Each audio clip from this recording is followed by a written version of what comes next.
Kuhang-kuha sa video ng isang bayan patroller ang gurong nagpahid ng putik sa mukha ng dalawang estudyante. Sumbong ng bayan patroller, hindi raw kasi nahugasan ng mga estudyante ang kalderong ginamit nila sa project. Exclusive mula ng Union, nagpapatrol, Sol Aragones. Sa videong ito na ipinadala ng bayan patroller, kita ang guro na tila nilamutak ng putik ang mukha ng dalawang estudyante habang nakaupo ang mga ito. 2 beses ito ginawa. Lumuluha at may trauma pa rin ang dalawa sa tuwing maaalala ang nangyari sa kanila. Kwento ni Teresa na late siya sa klase kaya nagalit ang kanilang profesor na si Elizabeth Galaraga. Habang maingay naman daw ang reklamo kay Maricel. Pero ang matindi raw na ikinagalit ng profesor ay nang hindi agad nila nahugasan ang kaldero na ginamit ng kanilang klase. Sa magulang ko, hindi ko naranasan yung ganun. Yung po, takot po namin sa kanya, ma'am, hindi na po maaalis, ma'am. Isang compromise agreement ang pinapirmahan ng pamunuan ng eskwelahan sa mga complainant at sa gurong inirereklamo. Malinaw na nakasaad dito na epektibo ng summer 2012 ay ililipat na ng campus ang nasabing guro. Ang ikinasasama nila ng loob ngayon hanggang sa mga oras na ito ay nandito pa rin ang guro. Sinubukan naming kunan ng panig ang guro, pero kukonsulta raw muna siya sa kanyang mga abogado bago magbigay ng pahayag. Ayon sa Chancellor ng Don Mariano Marcos Memorial State University, bumuo sila ng ad hoc committee para imbestigahan ito. Pero ayon sa kanilang presidente, dapat daw ay idiniretso na sa kanya ang reklamo. Dahil walang authority yung committee, lahat ng ginawa nila na-void. Sana magsampa ng kaso dito sa Office of the President kasi yun po ang policy natin. Nangako naman siya na kapag natanggap ang reklamo, sa loob ng 1 buwan ay aaksyonan niya ito.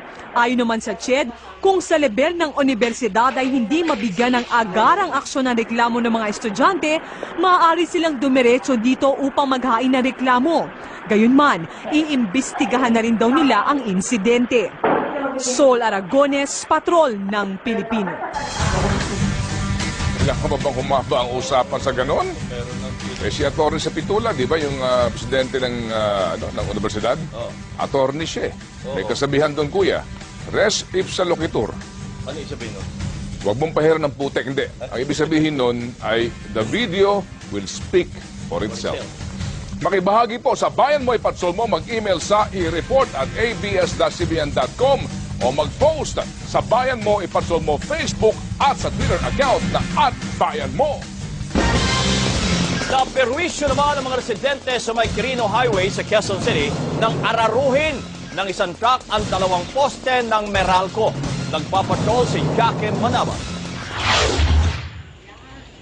Magdamag na gumamit ng kandila ang mga residente ng halos 200 bahay sa bahaging ito ng Quirino Highway sa Quezon City. Nabali at naararo kasi ng delivery truck na ito ang 2 poste ng Meralco doon kaninang madaling araw. Kaya ang mga residente naiinis sa driver ng truck.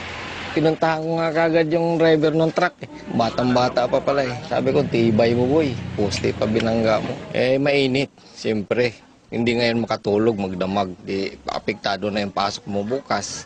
Nataranta raw kasi ang driver na si Daniel Agosto nang hindi niya makontrol ng maigi ang matigas na manibela ng truck. Ikinabit niya ito sa gilid ng highway. Pero imbis na preno, sa linyador na pala ang naapakan niya.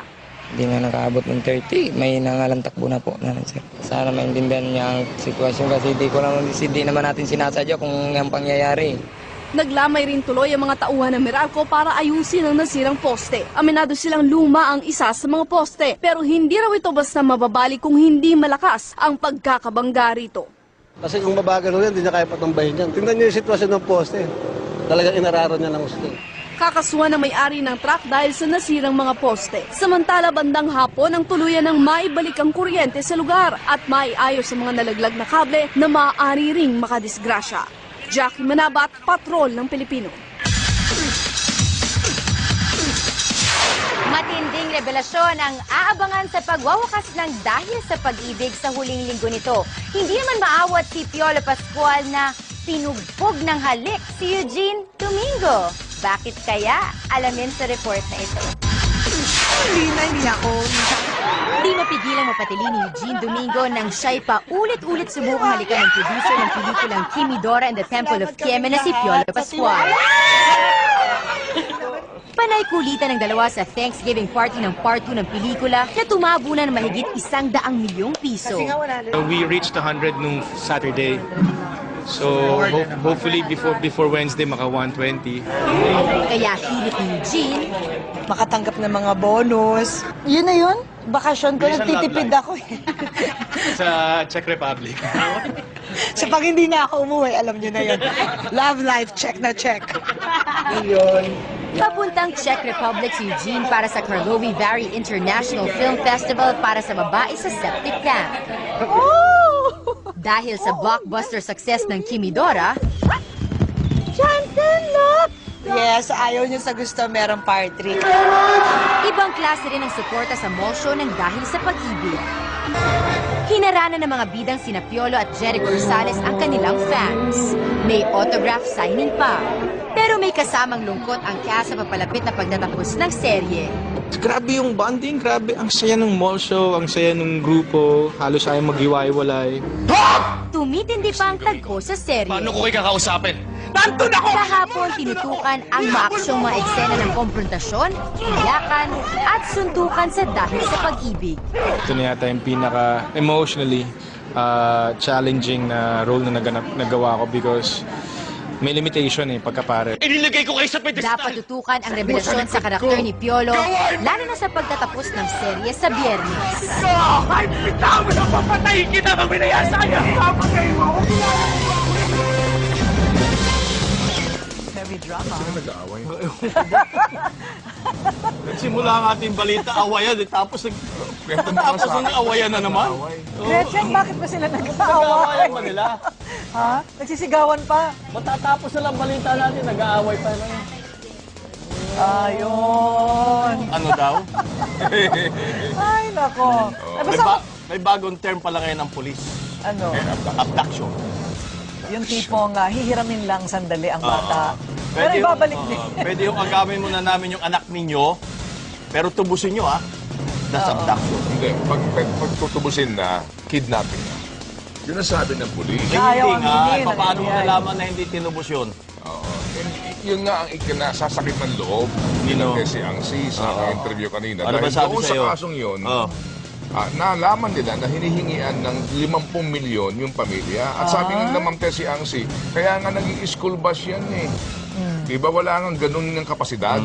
So sabi nga, nagkakaroon ng negosasyon. Ang akin lang ipinagtataka, kabayan at ate, bakit alam ni Tessie Angsi ng kanilang grupo, may negosasyon, yung NBI sinasabi, kidnap for ransom, tanging ang pulis na nagsasabi na walang ganun na nangyayari. Yun ang mahirap kapag hindi ka umaamin kung ano ang nangyayari talaga sa paligid ng ating bansa.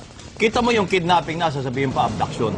At saka, yung ang tanong ko, tanong ko kay Maan kanina, bakit yung bata ay mag-isa doon? Kung talagang minanmanan muna ng NBI yung lugar, bakit hindi nahuli yung mga suspect? Bumili nga ng pagkain daw. Bumili daw ng pansit. Ang akala ko, Baka daw natatanong bumili mo, ng pagkain. ba't nila na pag-deliver? Oo nga naman, may Ba't- cellphone ba't mo- naman Ba't sila. mo iiwan ang isang kidnap victim Na mag-isa. na mag-isa? Hindi ka panipaniwala ang kwento ng pulis. Ewan ko ba? In denial sila. Oo, yun ang ito problema. ho Gaya nung kaninang nakawan sa Robinson. Paano sinabi ng polis? Yung style, kita na nila. Yung style ang nakita nila. Hindi yung mga Alam na natin suspect. yung style. Oh, At least, magpasalamat ka, count your blessing, na at least alam nila yung style. Correct.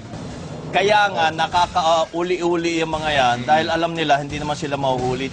Alam naman nila na may CCTV yung Robinson. Pero alam nila na yung CCTV malabo. Yan ang mga balitang nakalap sa aming mas malawak na pagpapatrol. Kabayan? At kami ang mga patrol, hindi ako muna. Ay, Corina. Kami ang mga patrol ng Pilipino. Masyado ka nagmamadali. Kami ang mga patrol ng Pilipino. Hanggang bukas, kabayan. Salamat po at magandang gabi, bayan!